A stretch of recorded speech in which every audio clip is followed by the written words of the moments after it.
வணக்கம். இந்த ஒரு ஆழமான அலசலுக்கு உங்களை வரவேற்கிறோம்.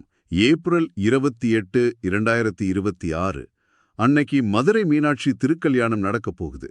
அதாவது அந்த முகூர்த்த நேரம் நெருங்கும்போது பாத்தீங்கன்னா ஒரு ஆச்சரியமான விஷயம் நடக்கும். ஆமாங்க.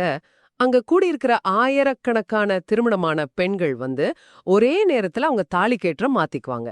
கரெக்ட். இது சும்மா ஒரு சம்பிரதாயம் மட்டும்தானா? இல்ல இதுக்கு பின்னாடி ஒரு பெரிய உளவியல் ரகசியம் இருக்கான்னு தான் இன்னைக்கு நம்ம அலச போறோம். கண்டிப்பா. ஏன்னா, ஒரு பெரிய கூட்டத்துல பெண்கள் எல்லாரும் ஒரே சமயத்துல இப்படி பண்றது பாக்குற பலருக்கும் ஒரு பெரிய வியப்பா இருக்கலாம். எனக்கே இந்த சந்தேகம் இருக்குங்க. அந்த கூட்ட நெரிசல்ல ஏன் அவசர அவசரமா மாத்தணும்? வீட்ல அமைதியா செய்யலாமே. அங்க செஞ்சா அப்படி என்ன ஒரு பெரிய வித்தியாசம் வந்துற போகுது? இதுக்கு பின்னாடி ஒரு ஆழமான அறிவியல் இருக்கு. இத உளவியல்ல கலெக்டிவ் எஃபர்வெசன்ஸ் அப்படின்னு சொல்வாங்க. அதாவது ஒரு கூட்டு மனநிலை. ஆயிரக்கணக்கான மக்கள் ஒரே இடத்துல ஒரு பாசிட்டிவ் எனர்ஜியோட கூடும்போது ஏற்படுற மாற்றம் அது. ஓ! அப்போ அந்த கல்யாண மண்டபத்துல சொல்ற மந்திரங்களும் அந்த கூட்டு பிரார்த்தனையும் பெரிய அளவுல வேலை செய்யுதுன்னு சொல்றீங்களா? ஆமாம், அதான் உண்மை. அந்த ஒட்டுமொத்த அதிர்வலையும் அந்த பெண்களோட மனசுல ஒரு பெரிய தாக்கத்தை ஏற்படுத்துது. சித்திர மாச தொடக்கத்துல இது மனதளவிலும் சரி, வாழ்க்கையிலும் சரி ஒரு பெரிய ரீசெட் பட்டன் மாதிரி செயல்படுது. வாவ்! ரீசெட் பட்டன் கேட்கவே ரொம்ப சுவாரஸ்யமா இருக்கு. அம்மன் புதுமாங்கல்யம் சூடும்போது நாமும் பண்றது ஒரு புது தொடக்கம்னு அவங்க நம்புறாங்க. கரெக்ட். கணவனோட ஆயுள் நீடிக்கும் அப்படிங்கிற தீர்க்க சுமங்கலி பாக்கியம் இதுல அடங்கி இருக்கு. இது ஒரு அற்புதமான வாழ்வியல் தத்துவம். சரி, இந்த சடங்கோட நாயகி மீனாட்சி பத்தி நம்ம கண்டிப்பா பேசியே ஆகணும். ஏன்னா அவங்க ஆளுமை ரொம்ப தனித்துவமானது. பொதுவா சிவத்தலங்கள்ல பாத்தீங்கன்னா சிவனுக்கு தான் முதல் மரியாதை. ஆனா மதுரையில அப்படி இல்ல. அங்க மீனாட்சிக்கு தான் முதல் பூசை, முதல் மரியாதை எல்லாமே. ஏன் சொல்றேன்னா, மதுரையோட உண்மையான அதிகாரமே அவங்க கையில தான் இருக்கு.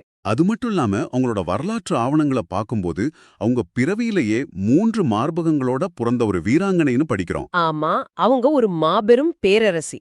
போர்க்களத்துல எல்லா திசைகளையும் வென்றவங்க. தாம் மணக்க போற தலைவனை பாக்கும்போது அந்த 3வது மார்பகம் மறையும்னு ஒரு வாக்கு அவங்களுக்கு இருந்துச்சு. இருங்க. அப்போ கைலாயத்துல சிவனை கண்ட உடனே அந்த 3வது மார்பகம் மறைஞ்சு அவங்க ஒரு அன்புருவா மாறுறாங்களா? கரெக்ட். இதை எப்படி புரிஞ்சுக்கலாம்னா, காதல்னு வரும்போது அவங்க தான் அதிகாரத்தை விட்டு கொடுத்ததா சிலர் நினைப்பாங்க. ஆனா அது அப்படி கிடையாது. அப்புறம் எப்படி எடுத்துக்கிறது? அதிகாரம் போயிடுச்சுன்னு சொல்ல முடியாதா?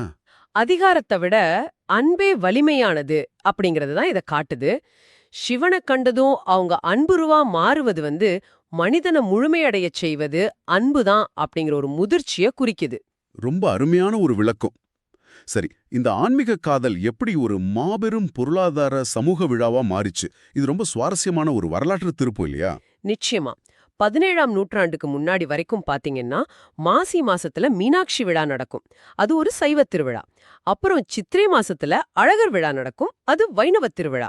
அப்போ ரெண்டும் வேற வேற மாசத்துல தனித்தனியா நடந்திருக்கு. இதை எப்படி ஒண்ணாக்குனாங்க? அங்கதான் மன்னர் திருமலை நாயக்கர் வராரு. அவர் ஒரு மாபெரும் சோஷியல் என்ஜினியரிங் உத்திய கையாண்டாரு. இந்த 2 விழாக்களையும் சித்திரை மாசத்திலே ஒன்னா இணைச்சிட்டாரு. ஒரு நிமிஷம். 2 வேற வேற நம்பிக்கைகளை கொண்ட மக்களை சும்மா ஒரு அரசாணைய வச்சு இணைச்சிட முடியாதே. மக்கள் அது எப்படி ஏத்துக்கிட்டாங்க?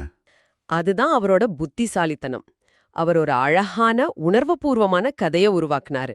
அழகர் தேனூர்ல இருந்து ஆற்றுல இறங்குற அந்த நிகழ்வ வைகை ஆற்றுக்கும் மாத்துனாரு. ஓ, அந்த அண்ணன் தங்கை கதை அப்போ உருவானது தானா? ஆமா, தங்கை மீனாட்சியோட கல்யாணத்துக்கு அண்ணா அழகர் ஆசையா வர்றாரு. ஆனா வர்றதுக்குள்ள கல்யாணம் முடிஞ்சதால கோவிச்சுக்கிட்டு வைகை ஆற்றோட திரும்பி போயிடுறாரு அப்படிங்கிற கதைய மக்கள் கிட்ட கொண்டு சேர்த்தாரு. நிஜமாவே ஒரு அட்டகாசமான சமூக வலைப்பின்னல் உத்தி தான் இது. இதன் மூலமா சைவ வைணவ மக்களை ரொம்ப ஈஸியா அவர் உளவியல் ரீதியா ஒன்னா இணைச்சிட்டாரு. கண்டிப்பா. ஒரு சின்ன சடங்கா தோன்ற தாலிக்கயிறு மாற்ற அந்த கூட்டு உளவியல்ல தொடங்கி மொத்த சமூகத்தையும் இணைச்ச திருமலை நாயக்கரின் உத்தி வரைக்கும் இது ஒரு பெரிய ஆச்சரியம்தான். ஆமாம், யாதும் ஊரே யாவரும் கேளீர் அப்படிங்கிற தத்துவத்தோட ஒரு நேரடி அடையாளமா இந்த சித்திரை திருவிழா இருக்கு. இதையெல்லாம் யோசிக்கும்போது எனக்கு இன்னொரு சுவாரஸ்யமான விஷயமும் ஞாபகத்துக்கு வருது. வேள்வித்தீல பிறந்த மீனாட்சியும் சரி, மண்ணில் தோன்றிய ஆண்டாளும் சரி, 2 பேருமே மானுட பெண்களா வாழ்ந்து இறைவனை மணந்தவங்க. அது மட்டும் இல்ல, 2 பேரோட கையிலுமே ஞானத்தை வழங்குற சுக பிரம்ம ரிஷியான கிளி இருக்கு. இது ரொம்ப ஆச்சரியமான ஒற்றுமை. ஆமாம், இது மனிதர்கள் தங்கள் அளவற்ற அன்பாலும் ஞானத்தாலும் அந்த இறைநிலையை அடைய முடியும் அப்படிங்கறத ரொம்ப சூசகமா நமக்கு உணர்த்துதா அப்படிங்கிற கேள்வியும் எழுகிறது. ரொம்ப ஆழமான ஒரு கேள்விதான் இது. நீங்களும் அதை பத்தி கொஞ்சம் சிந்திச்சு பாருங்க. அன்பும் ஞானமும் இருந்தா நாமும் அந்த உயர்நிலையை அடையலாமான்னு யோசிங்க. இந்த ஒரு அருமையான சிந்தனையோட நாம இன்னைக்கு அலசல நிறைவு செய்வோம். உங்களை சந்தித்ததுல மிக்க மகிழ்ச்சி.